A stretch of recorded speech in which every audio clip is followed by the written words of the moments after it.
And this is, say, the Chinese didn't lift 500 million people out of poverty. We did. That wealth that has raised the rest of this, the whole seething mass of third world refuse, lifted them up above their poverty, right? Above their little dirt huts, into modernity. That wealth that was created in these places, those loans that those Chinese banks got to give US corporations to build their factories so they could take your jobs away without losing too much money. And because we lifted those people out of poverty, they worked for pennies. And now all of a sudden, offshoring made sense economically, right? Because dollars can be printed by any bank in the world. Because if I were to actually lend money correctly in China or Bangladesh, I would have to pay Bangladesh interest rates, right? Interest rates reflect the rate of default, right? The risk. Well, Bangladesh is a bombed out shithole. So your Mercedes dealership that you want to build in Bangladesh probably doesn't have the highest chance of success. And that's why a Bangladeshi businessman would probably pay 13, 14, 15% interest. But if he goes to the bank will say, hey, if you want to borrow that money, you could pay this 15% interest over here, and it's going to be rough. But if you borrow in US dollars instead of Bangladeshi bucks or whatever the fuck they use, your interest rate will be 3%. Well, you do the math. Bangladeshi businessmen, would you want to pay 15% interest or 3?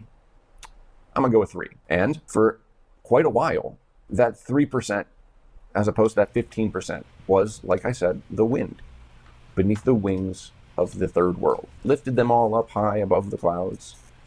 And it got even better because my whole life, man, I'm in my mid-30s, and every single year of my life, the Federal Reserve would lower interest rates. So that Bangladeshi businessman that already had a fucking sweet deal, he got to turn around and refinance at a lower rate. He even got to chalk up the difference between his previous mortgage or his previous loan payment and his new much lower loan payment as profit. And we were dumb enough to believe it. And all of a sudden, all these offshore businesses became muy profitable. Not only were they cranking out slave labor, which is cheap, right? But the constant refinancing being booked as profit made the transporting of all these fucking goods everywhere, which makes no sense, seem economical. And so it went, as wealth was sucked away and sucked away and sucked away out of literally a country so wealthy, it would be hard to convince anyone in any other time that it wasn't blessed by God himself. But then all of a sudden the interest rates did go up for the very first time. And then all of a sudden that adjustable rate loan that Bangladeshi businessman has had, that he's been able to watch the interest rate go down and the profitability of his company go up. Well, now it went up, and that means he's in big fucking trouble. And why is he in big trouble? Well, currency risk. Something that we thought didn't exist, or at least anybody in the decision-making seats at these banks, right? So that means everybody in the decision-making seats at any one of these banks all around the world, 35 years ago, they didn't even work there. They were still in college, right? So they've never actually seen an interest rate environment that goes up. That's a big problem. So that means they didn't see this shit coming. That Bangladeshi businessman is in real trouble because he has to pay that loan payment in dollars, right? But now that the Fed raised interest rates, you watched the value, and you can go back and look at this. Every time the Fed raises interest rates, all the other currencies besides the dollar take a fucking nosedive. Okay?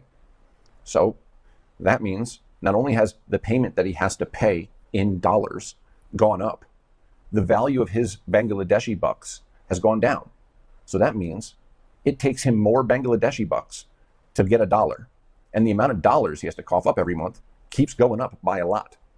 So that wind beneath his wings is now a millstone around his neck, and he is slowly drowning. And so is that bank that lent him the money, because all the other clients are drowning too. And the Bangladeshi central bank that backstops all those banks, now it's in trouble too. And you can take that and copy and paste for every single nation in the world. And that's how you have a global sovereign debt default.